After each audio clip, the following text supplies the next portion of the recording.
The last factor that we want to look at related to soils is concerned with soil chemistry. Soil chemistry we normally interpret as fertility. However, there's another important part to that.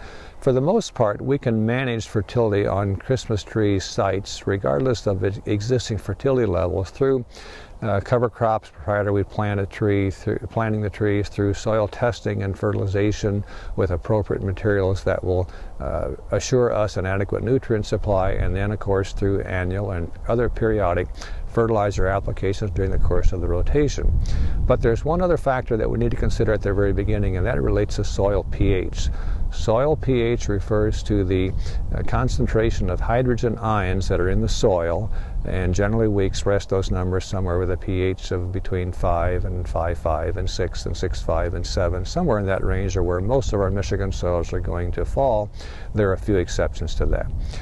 It is highly important that we know the pH of the soil in which we're planting our trees, because that will influence species selection.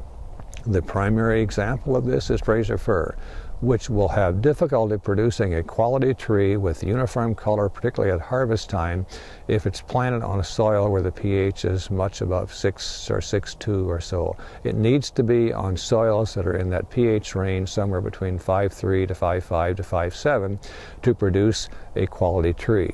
Failure to consider that characteristic will lead to much frustration, to questions such as, how do I get these yellowish colored trees to look normal? If we had known that at the beginning, there is a species that we can plant there that will tolerate those higher pHs, and that's a species like Canaan fir, which looks very much like Fraser but can grow under wetter conditions, can grow under heavier soils, on heavier soils, and can grow where soils have a higher pH value. So in summation, in looking at the topography of the area that we have, the soil types that are present and the texture in particular, and then looking at the soil chemical properties, if we consider those and know what they are, plant trees that will meet the requirements which the species have on the sites that are present on our farm, we'll have much more success in becoming a Christmas tree grower that will produce quality Christmas trees of which he or she will be proud.